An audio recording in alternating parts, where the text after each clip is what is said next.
চীনা পণ্যের উপর 104% শুল্ক কার্যকর। যুক্তরাষ্ট্রের বর্ধিত শুল্ক নিয়ে বাংলাদেশ সহ যে কোনো দেশের সঙ্গে কথা বলতে প্রস্তুত ট্রাম্প, জানালো হোয়াইট হাউস। ওমানে যুক্তরাষ্ট্র ইরানের বৈঠক নিয়ে দুদেশের ভিন্ন বক্তব্য। ওয়াশিংটন সরাসরি আলোচনার কথা বললেও প্রত্যাখ্যান তেহরানের দাবি, মার্কিন চাপে ফলপ্রসূ হবে না সংলাপ।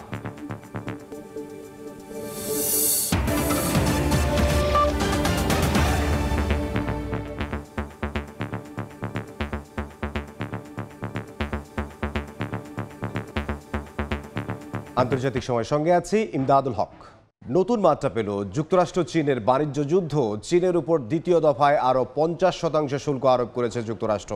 সব মিলিয়ে চীনা পণ্যের উপর 104% শুল্ক কার্যকর হচ্ছে বুধবার থেকে। এই দুই দেশের বাণিজ্য যুদ্ধে জড়িয়েছে কানাডাও। বুধবার থেকে মার্কিন অটোমোবাইল খাতে 25% শুল্ক কার্যকরের কথা জানিয়েছে কানাডার প্রধানমন্ত্রী মার্ক কার্নি। গত 2 এপ্রিল বিভিন্ন দেশের পণ্যের ওপর চড়া শুল্ক আরোপ করেন মার্কিন প্রেসিডেন্ট ডোনাল্ড ট্রাম্প। চীনের ওপর আরোপ করা হয় 34%। এর আগে দেশটির ওপর 20% শুল্ক আরোপ করা হয়েছিল। এর জবাবে গত শুক্রবার যুক্তরাষ্ট্রের পণ্যের ওপর 34% শুল্ক আরোপের ঘোষণা দেয় চীন। এর পরিপ্রেক্ষিতে দেশটির পণ্যের ওপর গত সোমবার আরও 50% শুল্ক আরোপ করেন ট্রাম্প। সব মিলিয়ে আরোপ করা 104% শুল্ক কার্যকর হচ্ছে বুধবার থেকে। মঙ্গলবার হোয়াইট হাউসের প্রেস সেক্রেটারি ক্যারোলাইন লেভিট বিষয়টি নিশ্চিত করেন। এরপর থেকে যুক্তরাষ্ট্রের পুঁজিবাজারে আবারও দরপতন শুরু হয়েছে বলে জানিয়েছে সংবাদ মাধ্যম CNN। এর আগে এই শুল্কের তীব্র সমালোচনা করেছিল চীন। নতুন করে আরও 50% শুল্ক আরোপকে ভুলের উপর ভুল হিসেবে অভিহিত করেছিল দেশটির বাণিজ্য মন্ত্রণালয়। তারা যুক্তরাষ্ট্রের বিরুদ্ধে পাল্টা ব্যবস্থা নেয়ার কথাও জানিয়েছিল। এদিকে শুল্ক আরোপের পর প্রতিদিন $200 কোটি আয় করছে যুক্তরাষ্ট্র। মঙ্গলবার এক বিবৃতিতে এ তথ্য দেন মার্কিন প্রেসিডেন্ট ট্রাম্প। তবে এ বিষয়ে বিস্তারিত কিছুই বলেননি তিনি। অন্যদিকে বুধবার থেকে শুধু চীন নয়, শুল্ক আরোপের জালে পড়ছে মার্কিন অটোমোবাইল খাত। গত সপ্তাহে যুক্তরাষ্ট্রের খাতে 25% শুল্ক আরোপের ঘোষণা দেয় কানাডা এবং তা 9 এপ্রিল থেকে কার্যকর হবে বলে জানায় দেশটির অর্থ মন্ত্রণালয়। বলা হয়, যতক্ষণ না পর্যন্ত যুক্তরাষ্ট্র কানাডীয় অটোমোবাইল খাতের উপর থেকে শুল্ক প্রত্যাহার করবে, ততক্ষণ পর্যন্ত এই পাল্টা ব্যবস্থা কার্যকর থাকবে। মৌসুমীর সাথী, সময় সংবাদ। বর্ধিত শুল্কের বিষয়ে যে কোনো দেশের সঙ্গে কথা বলতে প্রস্তুত মার্কিন প্রেসিডেন্ট ডোনাল্ড ট্রাম্প। মঙ্গলবার প্রেস ব্রিফিংয়ে হোয়াইট হাউসের প্রেস সেক্রেটারি ক্যারোলাইন লেভিট কথা জানান। বাংলাদেশ ও মাদাগাস্কারের মতো অর্থনীতির দেশের উপর বাড়তি শুল্কের প্রভাব নিয়ে করা এক প্রশ্নের জবাবে লেভিট বলেন, গোটা বিশ্ব যুক্তরাষ্ট্রের বাজার চায়। তবে বিগত দিনগুলোতে বিভিন্ন দেশ যুক্তরাষ্ট্রের উপর যে হারে শুল্ক আরোপ করে, তাতে সেসব দেশে মার্কিন পণ্য রফতানি কঠিন হয়ে পড়ে। আগামী দিনগুলোতে মার্কিন প্রেসিডেন্ট যে কোনো দেশের সঙ্গে কথা বলতে প্রস্তুত, যাতে একটি চুক্তিতে পৌঁছানো যায়। যুক্তরাষ্ট্র এমন কিছু দেশের উপর শুল্ক আরোপ করেছে যাদের অর্থনৈতিক অবকাঠামো বেশ দুর্বল, যেমন বাংলাদেশ ও মাদাগাস্কার। প্রেসিডেন্ট ট্রাম্প এসব দেশগুলোর সঙ্গে কিভাবে বাণিজ্য ঘাটতি ঠিক করতে চান? এসব দেশের টেক্সটাইল শিল্পকে সুরক্ষা দেয়া হবে কি?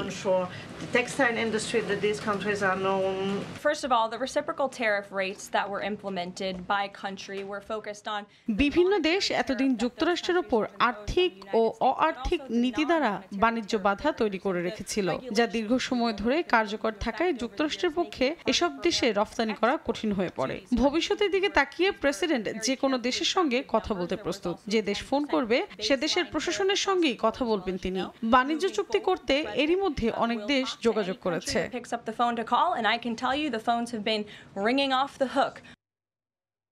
অবরুদ্ধ গাজায় কিছুতেই থামছে না ইসরায়েলি বর্বরতা। একদিনে নিহত হয়েছেন 58 ফিলিস্তিনি, আহত 213। উপত্যকাটিতে মানবিক সহায়তার বন্টন নিয়ে ইসরায়েলের নতুন প্রস্তাব প্রত্যাখ্যান করেছে জাতিসংঘের মহাসচিব অ্যান্টোনিও গুতেরেস। গাজাকে মানুষ হত্যার ক্ষেত্র বানানো হয়েছে দাবি করেন তিনি। একই দিন লেবাননের বেকা উপত্যকায় হিজবুল্লাহর আকাশ প্রতিরক্ষা ব্যবস্থার গুদাম লক্ষ্য করে হামলা চালায় তেল আবিব। ইয়েমেনের হুদেইদা বন্দরে মার্কিন বিমান হামলায় অন্তত 6 জন নিহত হয়েছেন, আহত হয়েছেন আরও 13 জন। ওমানে হতে যাওয়া যুক্তরাষ্ট্র ও ইরানের বৈঠক নিয়ে দুদেশের ভিন্ন বক্তব্যে শুরু হয়েছে তুমুল বিতর্ক। ওয়াশিংটনের পক্ষ থেকে একে দুই দেশের সরাসরি আলোচনা হিসেবে দাবি করা হলেও প্রত্যাখ্যান করেছে তেহরান। ইরানি পররাষ্ট্রমন্ত্রী আব্বাস আরাগচি বলছেন, যুক্তরাষ্ট্র সামরিক হামলার হুঁশিয়ারি প্রত্যাহার করে নিলেই কেবল ফলপ্রসূ হবে আলোচনা। ক্ষমতায় আসার পর থেকেই ইরানের পরমাণু কর্মসূচি বিষয়ে আলোচনায় বসার তাগাদা দিয়ে যাচ্ছেন মার্কিন প্রেসিডেন্ট ডোনাল্ড ট্রাম্প। দিয়েছেন সামরিক হামলার হুঁশিয়ারিও। তবে তোপের মুখে আলোচনায় বসতে নারাজ মাসুদ পেজেশকিয়ান প্রশাসন। তাদের দাবি, হামলার হুঁশিয়ারির মধ্যে নিরপেক্ষ আলোচনা সম্ভব নয়। যুক্তরাষ্ট্র তাদের সর্বোচ্চ চাপ নীতি প্রত্যাহার করে নিলেই ফলপ্রসূ হবে আলোচনা। এর মধ্যে প্রথমবারের মতো আগামী শনিবার ওমানে আলোচনায় বসতে যাচ্ছে দুই দেশ। তবে এ নিয়েও শুরু হয়েছে তুমুল বিতর্ক। মার্কিন প্রেসিডেন্ট ডোনাল্ড ট্রাম্প একে দুই দেশের সরাসরি বৈঠক হিসেবে দাবি করলেও তা মানতে নারাজ ইরান। আলজেরিয়ার রাজধানী আলজিয়ার্সে এক সংবাদ সম্মেলনে ইরানি পররাষ্ট্রমন্ত্রী আব্বাস আরাকচি বলেন, ইরানের সামরিক সক্ষমতা সম্পর্কে বেশ ভালো ধারণা রয়েছে যুক্তরাষ্ট্রের। যদিও ইরান যুদ্ধ চায় না, তবে নিজেদের রক্ষায় কোনো কার্পণ্য করবে না তারা বলেও জানান তিনি। আলোচনায় যুক্তরাষ্ট্র আদতে কী উদ্দেশ্য হাসিল করতে চায় সে বিষয়েও সন্দেহ প্রকাশ করেন আরাকচি। বলেন, পারমাণবিক অস্ত্র বিষয়ে যে কোনো চুক্তিতে রাজি তারা, তবে পরমাণু চুক্তির আড়ালে অন্য কোনো স্বার্থ হাসিল করার চেষ্টা চালালে তা ব্যর্থ হবে। এদিকে ইরানের পরোক্ষ চুক্তির শর্তকে উপেক্ষা করে হোয়াইট হাউসের প্রেস সেক্রেটারি ক্যারোলাইন লিভিট বলেন, ওমানে সরাসরি আলোচনায় বসতে যাচ্ছে ওয়াশিংটন ও তেহরান। যদিও ইরান এ দাবি প্রত্যাখ্যান করেছে। এর মধ্যে হোয়াইট হাউসে ট্রাম্পের সঙ্গে বৈঠক শেষে ইসরায়েলি প্রধানমন্ত্রী বিনিয়ামিন নেতানিয়াহু বলেন, ইরান কখনোই পারমাণবিক অস্ত্রের অধিকারী হবে না। একই দিন ট্রাম্প বলেন, পরমাণু চুক্তি না হলে ইরানের জন্য দিনটি ভয়াবহ হতে চলেছে। সাদিয়া তাসনিম, সময় সংবাদ। ভারতে কার্যকর হয়েছে বিতর্কিত ওয়াকফ আইন। সংশোধিত আইনটি ঘিরে বিরোধী দল কংগ্রেস তোষণের রাজনীতি করছে বলে অভিযোগ তুলেছেন প্রধানমন্ত্রী নরেন্দ্র মোদী। যদিও ওয়াকফ আইন বাতিলের দাবিতে আন্দোলন দেশ জুড়ে ছড়িয়ে পড়েছে। পশ্চিমবঙ্গের মুর্শিদাবাদে নিরাপত্তা বাহিনীর সঙ্গে সংঘর্ষ হয়েছে বিক্ষোভকারীদের। যুক্তরাষ্ট্রের ভার্জিনিয়ায় বন্দুকধারীর গুলিতে অন্তত ৩ জন নিহত হয়েছেন, আহত হয়েছেন আরও ৩ জন। সীমান্ত অতিক্রম করার অভিযোগে উত্তর কোরিয়ার সেনাদের লক্ষ্য করে গুলি ছুড়েছে দক্ষিণ কোরিয়ার সেনারা। মঙ্গলবার উত্তর কোরীয় সেনা দুই দেশের মধ্যবর্তী সতর্কতা সীমান্ত লঙ্ঘন করে বলে জানিয়েছে দক্ষিণ কোরিয়ার সামরিক বাহিনী। এ সময় তাদের দিকে সতর্কতামূলক গুলি ছোড়ে তারা ফিরে যায় বলে জানানো হয়। গত 10 মাসে দ্বিতীয়বারের মতো এমন ঘটনা ঘটল বলে জানিয়েছে কর্তৃপক্ষ। তবে সীমানা অতিক্রম করার পেছনে কী উদ্দেশ্য থাকতে পারে তা এখনও নিশ্চিত নয়। দুদেশের মধ্যবর্তী উত্তেজনাকর পরিস্থিতি বিবেচনায় উত্তর কোরিয়ার সেনাদের ওপর নজরদারি চালানো হচ্ছে বলে জানিয়েছে সিওল।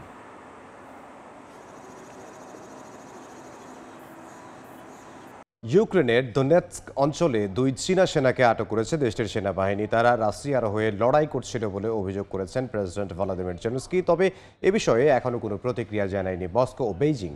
ক্যারিবীয় অঞ্চলের দেশ ডোমিনিকান প্রজাতন্ত্রে একটি নাইট ক্লাবের ছাদ ধসে 98 জনের মৃত্যু হয়েছে, এতে আহত 1.5 শতাধিক। চীনের উত্তরাঞ্চলে ভয়াবহ অগ্নিকাণ্ডে 20 জন নিহত হয়েছেন। ভয়াবহ দাবানলের কবলে রাশিয়ার পূর্ব উত্তর ককেশাস অঞ্চল। শুষ্ক আবহাওয়ার কারণে অন্তত 1800 হেক্টর এলাকা জুড়ে দাবানল ছড়িয়ে পড়েছে। তীব্র বাতাসের কারণে দমকল কর্মীদের আগুন নেভাতে বেগ পেতে হচ্ছে। জরুরি অবস্থা জারি করেছে কর্তৃপক্ষ। এদিকে দাবানলের ভবিষ্যৎবাণী নির্ভুল করতে কৃত্রিম বুদ্ধিমত্তা AI ব্যবহার করছে একটি ইউরোপীয় জলবায়ু গবেষণা প্রতিষ্ঠান। তৈরি করা হয়েছে প্রবাবিলিটি অফ ফায়ার মডেল, যা মেশিন লার্নিং পদ্ধতি ব্যবহার করে দাবানলের সম্ভাব্য স্থান নির্ধারণে সঠিক পূর্বাভাস দিতে সহায়ক। আন্তর্জাতিক কার্বন নিঃসরণ কমানোর আহ্বান উপেক্ষা করে মার্কিন মুলুকে আবারও ফিরছে কয়লার ব্যবহার। বিদ্যুৎ চাহিদা বাড়ায় কয়লা শিল্পে নতুন গতি আনতে একাধিক নির্বাহী আদেশে সই করেছেন প্রেসিডেন্ট ডোনাল্ড ট্রাম্প। কয়লা উত্তোলনে দীর্ঘদিনের বিধিনিষেধ শিথিল করে বিদ্যুৎ উৎপাদনে এর ব্যবহার বাধাহীন করতে জোরালো পদক্ষেপ নিয়েছেন তিনি। এর মাধ্যমে আগামী দিনে বিদ্যুতের চাহিদা পূরণে কয়লাকে জাতীয় নিরাপত্তা সম্পদ হিসেবে প্রতিষ্ঠা দিতে চায় ট্রাম্প প্রশাসন। হোয়াইট হাউসে আয়োজিত এক অনুষ্ঠানে কয়লা খনি শ্রমিকদের পাশে দাঁড়িয়ে একাধিক নির্বাহী আদেশে সই করেন মার্কিন প্রেসিডেন্ট ডোনাল্ড ট্রাম্প। দ্রুত ফেডারেল জমিতে কয়লা উত্তোলনের অনুমতি দেওয়ার ঘোষণা দেন তিনি। ডিফেন্স প্রোডাকশন অ্যাক্ট ব্যবহার করে কয়লা খনন বাড়ানোর কথাও জানান। শুধু খননই নয়, বিদ্যুৎ খাতেও কয়লার ব্যবহার বাড়াতে দৃঢ় প্রতিজ্ঞ ট্রাম্প প্রশাসন। এদিন ডেমোক্র্যাট সরকারের আমলে বন্ধ হতে যাওয়া অ্যারিজোনার চোল্লা কয়লা বিদ্যুৎ কেন্দ্র রক্ষার ঘোষণা দেন ট্রাম্প। এছাড়া রাজনৈতিক পালাবদল হলেও ভবিষ্যতে যেন কোনো কয়লা ভিত্তিক বিদ্যুৎ কেন্দ্র বন্ধ করা না হয় সেই প্রতিশ্রুতিও দেন তিনি। আমরা এমন একটা নিশ্চয়তা দিতে চাই যেন ভবিষ্যতে কোনো লিবারেল প্রেসিডেন্ট এসে কয়লা বিদ্যুৎ কেন্দ্র বন্ধ করে না দিতে পারে। শত শত কোটি ডলার বিনিয়োগ করে প্লান্ট বানানো হয়, অথচ সরকার বদলেই তা বন্ধ হয়ে যায়। এটা আর চলবে না। নতুন নির্বাহী আদেশ অনুযায়ী এখন থেকে কয়লা উত্তোলনে বাধা হয়ে দাঁড়ায় এমন কোনো নীতিমালা গ্রহণ করা হবে না। পাশাপাশি অন্তত 47টি কোম্পানিকে জরুরি ভিত্তিতে কয়লা উৎপাদনের অনুমতি দেওয়া হয়েছে ওই আদেশে। হোয়াইট হাউস সূত্র জানায়, স্টিল তৈরিতে ব্যবহৃত কয়লাকে ক্রিটিক্যাল মিনারেল হিসেবে ঘোষণার পথেও এগোচ্ছে ট্রাম্প প্রশাসন। এর ফলে জরুরি ক্ষমতা প্রয়োগ করে উৎপাদন বাড়ানো সহজ হবে। রাজ্য বা স্থানীয় সরকারের কয়লা খাত বিরোধী সব নিয়মের বিরুদ্ধে ব্যবস্থা নিতে মার্কিন বিচার বিভাগকে নির্দেশনা দেওয়া হয়েছে নতুন নির্বাহী আদেশে। যুক্তরাষ্ট্রে বর্তমানে কয়লা নির্ভর বিদ্যুৎ উৎপাদন নেমে এসেছে 20% নিচে। তবে কৃত্রিম বুদ্ধিমত্তা, বৈদ্যুতিক যান ও ক্রিপ্টো মাইনিং বৃদ্ধির ফলে প্রতিনিয়তই বাড়ছে বিদ্যুতের চাহিদা। এ সুযোগে কয়লা শিল্পে ফের গতি আনতেই নতুন নির্বাহী আদেশ দেন ট্রাম্প। এই ঘোষণা আসতেই বাজারে ইতিবাচক সাড়া মিলেছে। পিবডি ও কোর ন্যাচারাল রিসোর্সেস সহ বড় বড় কয়লা কোম্পানির শেয়ারের দাম বেড়েছে 9% মতো। যদিও বিশেষজ্ঞদের মতে জলবায়ু পরিবর্তন নিয়ে বৈশ্বিক উদ্বেগকে একপাশে সরিয়ে কয়লার যথেচ্ছ ব্যবহারের প্রভাব দীর্ঘমেয়াদে কেমন হবে তা এখনও স্পষ্ট নয়। আমিরুল ইসলাম মালিফ, সময় সংবাদ। জাতিসংঘের শরণার্থী পুনর্বাসন কর্মসূচির আওতায় নতুন করে কোনো অভিবাসীকে গ্রহণ করবে না জার্মানি। দেশটির স্বরাষ্ট্র মন্ত্রণালয় ও UNHCR এর বরাতে এ তথ্য জানিয়েছে জার্মান বার্তা সংস্থা DPA। তবে এ বিষয়ে এখনও কোনো মন্তব্য করেনি দেশটির স্বরাষ্ট্র মন্ত্রণালয়। এদিকে নতুন করে কোনো ধরনের শরণার্থী পুনর্বাসন কর্মসূচি চালু না করতে সম্মত হয়েছে জার্মানির সম্ভাব্য সরকারের দুই শরিক দল AfD এবং CDU। চলতি বছর 23 ফেব্রুয়ারি জার্মানির পার্লামেন্ট নির্বাচনের সময় অভিবাসন ছিল অন্যতম আলোচিত বিষয়। সাম্প্রতিক বছরগুলোতে ঘটে যাওয়া কয়েকটি সহিংস হামলার সঙ্গে অভিযুক্ত হিসেবে উঠে আসে শরণার্থী ও আশ্রয় প্রার্থীদের নাম, যেটিকে কাজে লাগিয়ে ভোটের মাঠে ভালো ফল করেছে অভিবাসন বিরোধী অতি ডানপন্থী দল অল্টারনেটিভ ফর জার্মানি বা AfD। সাধারণ নির্বাচনে ভোটের হিসেবে তাদের অবস্থান ছিল দ্বিতীয়। তবে ভোট শেষ হলেও অভিবাসন ইস্যুতে এখনও সমানভাবে আলোচিত দেশটি। ভোটের দিক থেকে তৃতীয় স্থানে থাকা সোশ্যাল ডেমোক্রেটদের নিয়ে জোট সরকার গঠনের আলোচনা করছে সবচেয়ে বেশি ভোট পাওয়া রক্ষণশীল CDU। সেখানেও অভিবাসন গুরুত্বপূর্ণ বিষয় হয়ে দাঁড়িয়েছে। এবার জাতিসংঘের শরণার্থী পুনর্বাসন কর্মসূচির আওতায় নতুন করে কোনো অভিবাসীকে গ্রহণ করবে না ইউরোপীয় ইউনিয়নের সবচেয়ে বড় অর্থনীতির দেশটি। স্থানীয় সময় মঙ্গলবার স্বরাষ্ট্র মন্ত্রণালয় ও জাতিসংঘের শরণার্থী বিষয়ক সংস্থা UNHCR এর বরাতে এ তথ্য জানায় জার্মান বার্তা সংস্থা DPA। এই স্থগিতাদেশের কারণ জানতে মন্ত্রণালয়ের সঙ্গে যোগাযোগ করে বার্তা সংস্থা রয়টার্স। তবে তাৎক্ষণিকভাবে ওই মন্ত্রণালয়ের কোনো কর্মকর্তা মন্তব্য করেননি। রয়টার্স জানিয়েছে, নতুন করে কোনো ধরনের শরণার্থী পুনর্বাসন কর্মসূচি চালু না করতে সম্মত হয়েছে জার্মানির সম্ভাব্য সরকারের দুই শরিক দল AfD ও CDU। পাশাপাশি যেসব কর্মসূচি চালু রয়েছে সেগুলো যতটা সম্ভব বন্ধ করে দিতেও ঐক্যমতে পৌঁছেছেন দল দুটির শীর্ষ নেতারা।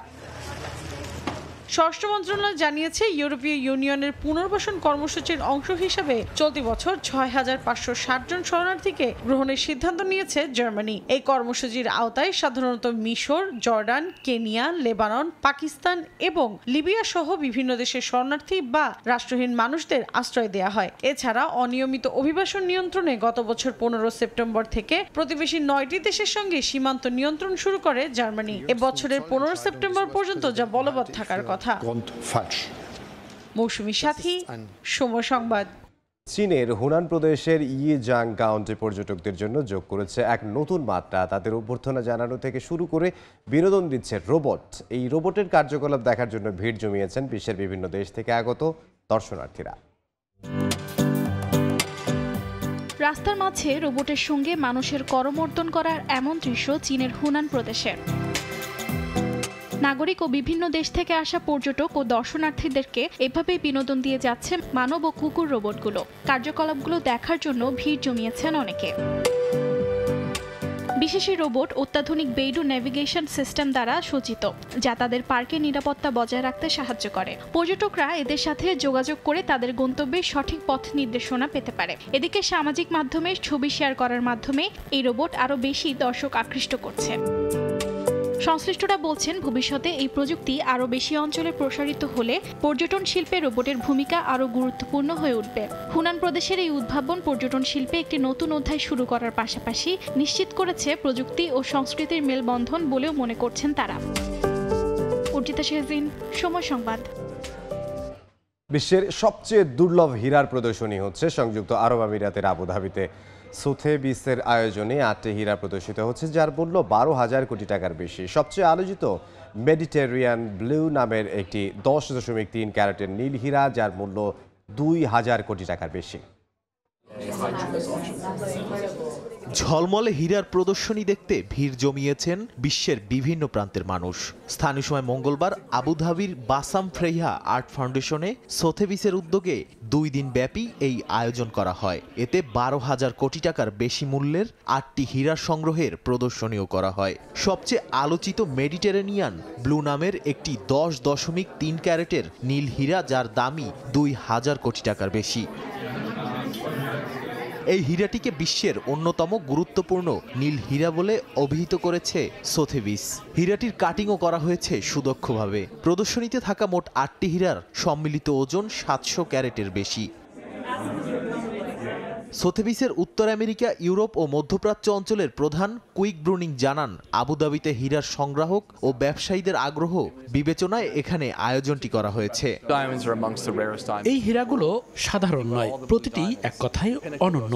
আবুধাবিতে এমন অনেক সংগ্রাহক আছেন যারা এই মানের এবং এই রকম দুর্লভ হীরা কিনতে প্রস্তুত আছেন। প্রদর্শনীটি চলবে 9 এপ্রিল পর্যন্ত। এরপর 13 মে সুইজারল্যান্ডের জেনেভায় অনুষ্ঠিত হবে মেডিটেরেনিয়ান ব্লুর নিলাম। পৃথিবীতে বিরল এই রত্নগুলো শুধু মূল্যবানই নয়, ইতিহাসেরও অংশ, যার নিলামে শুধু টাকা নয়, পাওয়া যাবে এর কদরও। নাদিম মারজান, সময় সংবাদ। আন্তর্জাতিক সময়ের শীর্ষ সংবাদগুলো জানিয়ে দিচ্ছে আরও একবার। চীনা পণ্যের উপর 104% শুল্ক কার্যকর। যুক্তরাষ্ট্রের বর্ধিত শুল্ক নিয়ে বাংলাদেশ সহ যে কোনো দেশের সঙ্গে কথা বলতে প্রস্তুত ট্রাম্প, জানালো হোয়াইট হাউস।